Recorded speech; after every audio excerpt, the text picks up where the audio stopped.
Hi friends, నమస్తే. Welcome back to our cooking channel మన moms kitchen. ఈరోజు మన మామ్స్ కిచెన్లో మన టేస్టీ రెసిపీ వచ్చేసి మనలో చాలామందికి ఎంతో ఇష్టమైన వంకాయ మసాలా కర్రీ ఎలా ప్రిపేర్ చేసుకోవాలో చూద్దాం. అన్నంతో పాటు పూరి, రోటీ అలాగే ప్లెయిన్ బిర్యానీలో కూడా చాలా టేస్టీగా ఉంటుంది. ఇప్పుడు లేట్ చేయకుండా ఈ వంకాయ మసాలా కర్రీని ఎలా ప్రిపేర్ చేయాలో చూసేద్దాం పదండి.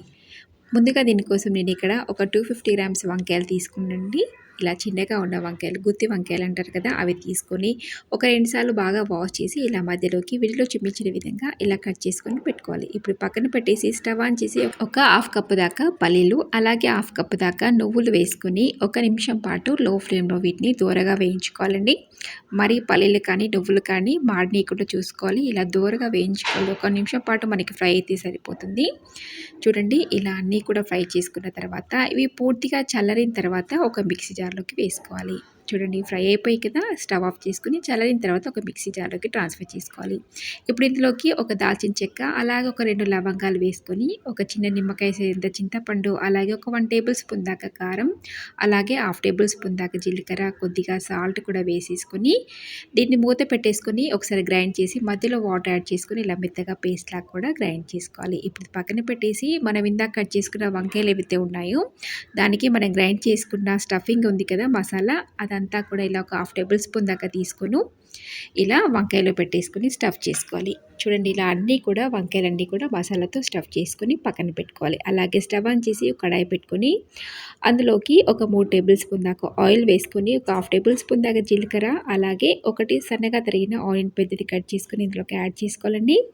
మనం వేసిన ఆనియన్ అంతా కూడా చక్కగా లైట్ బ్రౌన్ కలర్ వచ్చే వరకు కూడా ఫ్రై చేసుకోవాలి. ఆనియన్ చక్కగా వేయించుకోవడం వల్ల గ్రేవీ అనేది బాగా వస్తుందండి అండ్ టేస్ట్ కూడా చాలా బాగుంటుంది. ఇప్పుడు ఇందులోకి ఒక పావు టేబుల్ స్పూన్ దాకా పసుపు అలాగే హాఫ్ టేబుల్ స్పూన్ దాకా అల్లం వెల్లుల్లి పేస్ట్ వేసుకొని అందులో ఉండే పచ్చి వాసన పోయే వరకు కూడా బాగా ఫ్రై చేసుకోవాలి.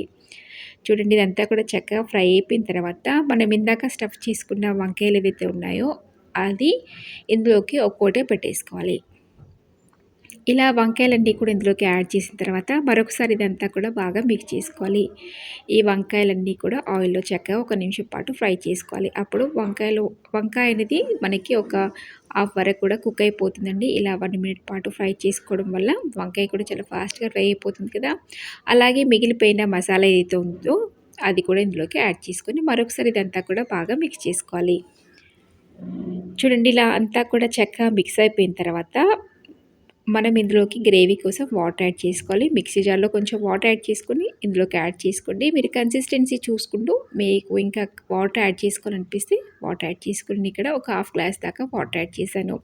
ఇప్పుడు ఇదంతా కూడా ఒకసారి బాగా మిక్స్ చేసుకొని అవసరమైతే ఇంకాస్త సాల్ట్ యాడ్ చేసుకొని మనం మసాలా గ్రైండ్ చేసేటప్పుడు ఒక హాఫ్ టేబుల్ స్పూన్ దాకా యాడ్ చేశాను. మరొక హాఫ్ టేబుల్ స్పూన్ ఇప్పుడు యాడ్ చేసి ఒకసారి అంతా కూడా మిక్స్ చేసుకొని మూత పెట్టేసుకొని మీడియం ఫ్లేమ్లో ఒక 5 నిమిషాల పాటు కుక్ చేసుకోవాలి. చూడండి, 5 నిమిషాల తర్వాత మూత తీసి చూసామంటే వంకాయలన్నీ కూడా చక్కగా కుక్ అయిపోయి ఉంటాయండి.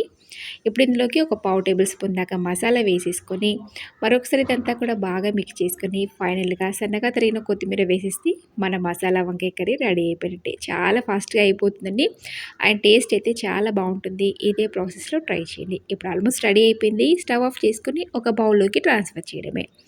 చూసారు కదా ఫ్రెండ్స్, ఎంతో టేస్టీ వంకాయ మసాలా కర్రీ చాలా సింపుల్గా రెడీ అయిపోయింది.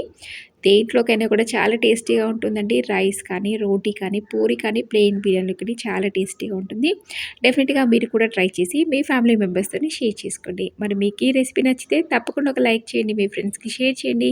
ఇలాంటి మరెన్నో హెల్తీ అండ్ టేస్టీ రెసిపీస్ కోసం వెంటనే మన మామ్స్ కిచెన్ ఛానల్ సబ్స్క్రైబ్ చేసుకోవడం మర్చిపోదు. Thank you for watching.